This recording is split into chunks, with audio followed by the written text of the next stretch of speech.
Well, let's bring into the conversation Fleur Hassan-Nahoum, who is Israeli Foreign Ministry's Special Envoy and former Deputy Mayor of Jerusalem, who joins us from Jerusalem. Thank you so much for being with us once again here on Arabic English.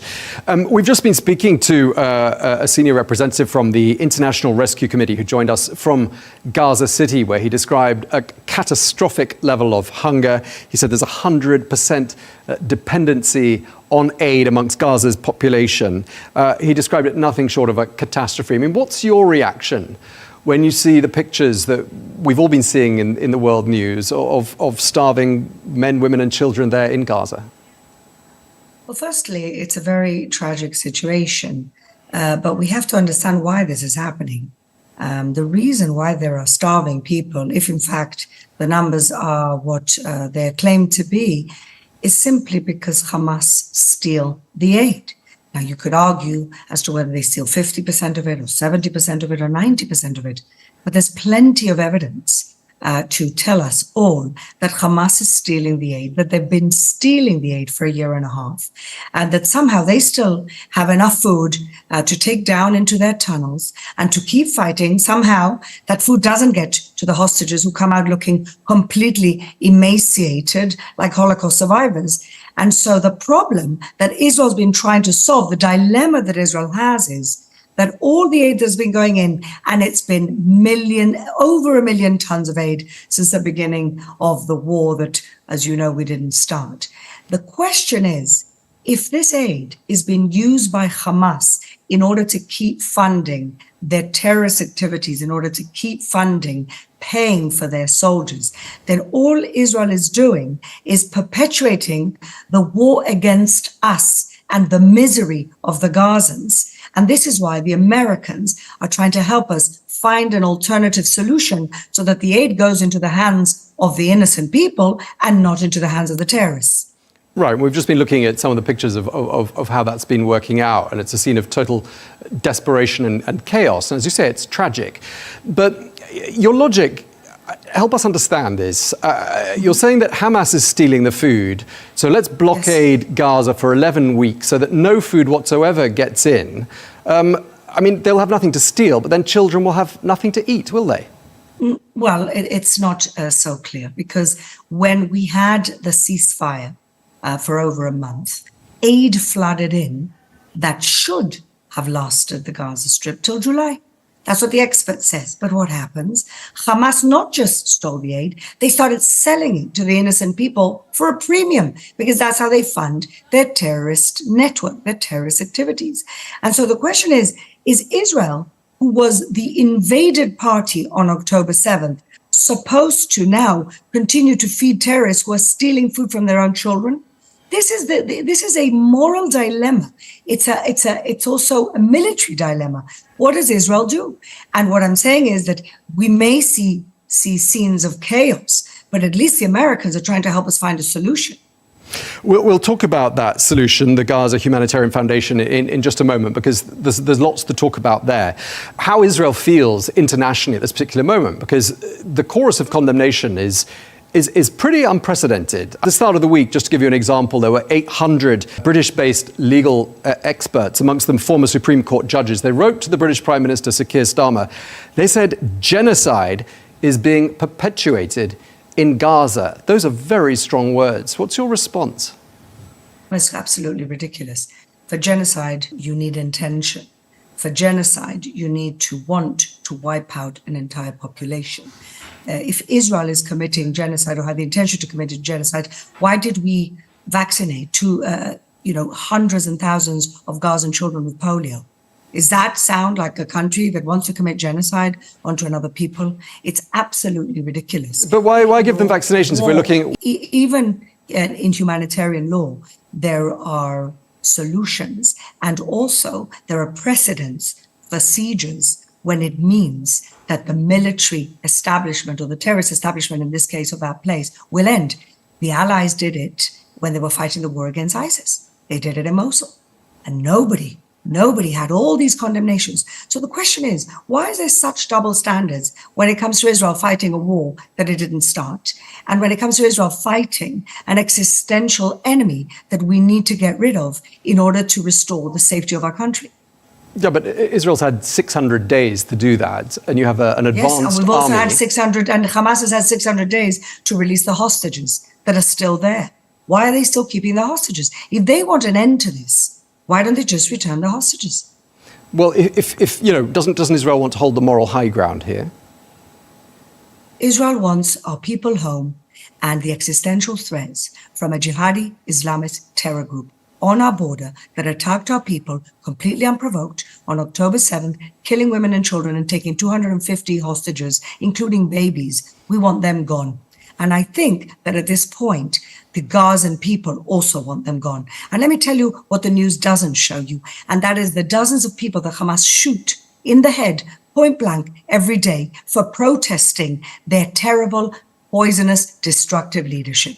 Yeah, I mean, I don't dispute that Gaza, that Hamas has been guilty of some atrocities, but we're also looking at pictures, well, atrocities full stop. We've been looking at pictures of emaciated children, emaciated because they've got nothing to eat. And you can't say that a full blockade... The reason why they have nothing to eat is because their own authority is stealing the food from those people. Well, no, it's just not coming across the border. It was a blockade for 11 weeks. To talk about double standards, you can also say that there's millions of emaciated people in Sudan. The news never covers that. Yemen has also used starvation as a weapon of war. We're not doing that. We're letting everything in, but Hamas is stealing the aid. There was enough aid that went in that was supposed to last till July, but Hamas took it in order to continue to fund the war. So this is what I'm saying. Israel finds itself in a dilemma because we are a law-abiding country, because we do abide by humanitarian law, and because we have no intention of seeing innocent people die. However, we're facing an enemy that uses their own people as a weapon of a war against us. And that is a dilemma that we find ourselves in. It's not just those British judges that I mentioned at the beginning. Italy, a longtime ally of Israel, is calling what's happening in Gaza completely unacceptable, saying it must stop immediately. The EU and the UK talking about revisiting trade agreements with Israel, talking about sanctions and bans on Israeli ministers from traveling. I mean, this is very serious stuff. And the new German Chancellor, Friedrich Merz, saying, quote, a very long-standing ally of Israel, no longer understands Israel's objectives in Gaza. I mean, 600 days on, what has Israel achieved? Well, Israel's objectives were very clear from the beginning. One is the return of the hostages, and the second is dismantling the genocidal jihadi terrorist group that lives on our borders and attacked us on October 7th. And in fact, those same people that have said that when they get the chance, when they regroup, they will attack again. This is the threat that Israel faces on our southern border. And so the objectives are very clear. Get rid of Hamas as the authority in the Gaza Strip and return our hostages. What the Chancellor doesn't understand about that, I'm not quite clear. But couldn't it be argued that Israel is creating something of a long-term, an even greater long-term danger for itself as a result of, let's say, 3 more generations of hatred? And that's going to come from the killing and the maiming of 54,000 people. Okay, some of them were Hamas fighters, but many of them were not. Half of them were Hamas fighters. But we don't know that for sure. And also in that number, if that number is true at all, it also includes people who died of natural deaths. Hamas puts everything in one bucket. So we have to be very careful from the genocidal terrorist groups numbers. But I don't accept this argument. I'll tell you why. Because the indoctrination which has been funded by all these countries that now condemn Israel through the UNRWA school system, that teaches the hatred of Jews, that teaches the fact that Jews are subhuman, that teaches children that the best thing they could do with their lives is sacrifice themselves for the cause.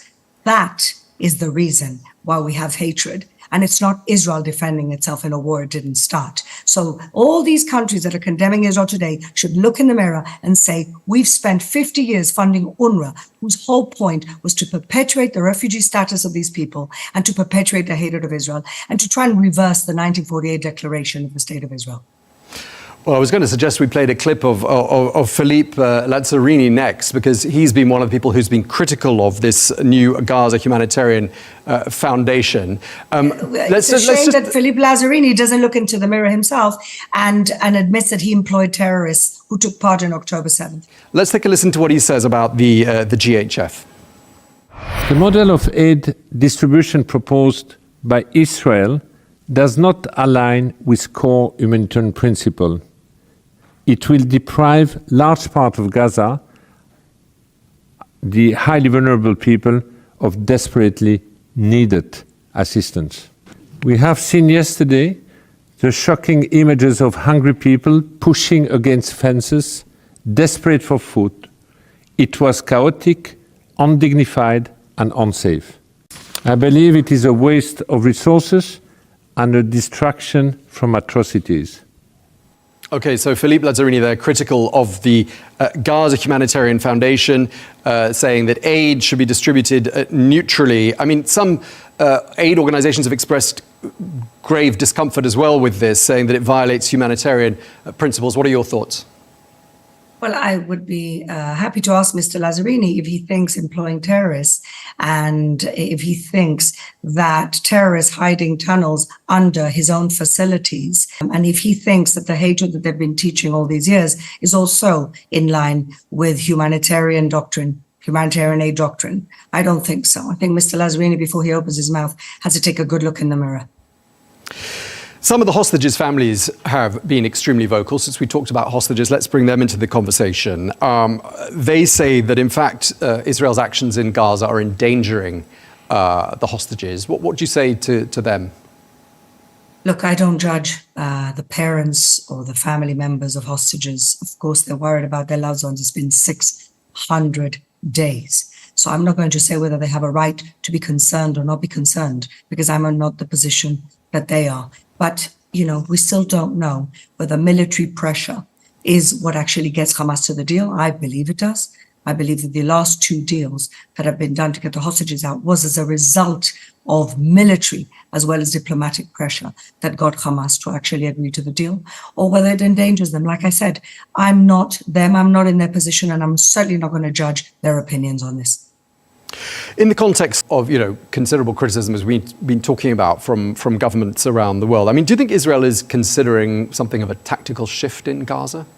Again, the objectives were clear. I don't think any normal country, just pick any country, especially in the Middle East, with a border like the border that was broken through on October 7th, and with an enemy that keeps saying they're going to continue to kill you, I don't think any other country would have done anything different. And in fact, I think Israel has done pretty well in terms of its laws of wars and in terms of its humanitarian laws, the way that we've shifted population in order to avoid killing. And when you actually look at the net results, even if you take Hamas's numbers and you take out all the terrorists that were killed, which is 1-to-1, there is no other in the history of modern warfare, any other proportionally lower casualties that in this war.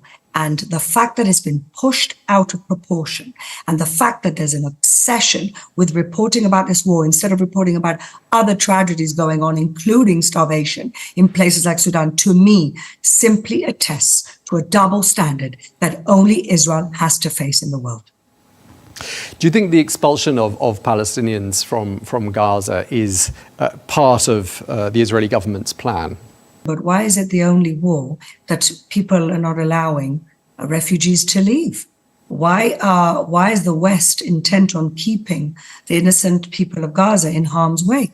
When we had the Syrian civil war, in which Assad killed 500,000 people, never saw so many condemnations as we see right now of him. There's millions of Syrian refugees all across the world. Why is nobody putting any pressure on Egypt to open their borders and help out in this crisis, when they were really part of the problem, because a lot of the tunnels of the weapons that were smuggled into Gaza was coming in from Egypt? And so the fact that Egypt is not even in this conversation, the fact that Egypt could open its borders and relieve the humanitarian crisis, as well as relieve the refugee crisis for many innocent families, just tells you everything you need to know. Well, I think the concern is that people, once they've left Gaza, won't be able to come back. I think. Well, why not? Is anybody concerned about Syrians not coming home now that there's a new government? Well, they are.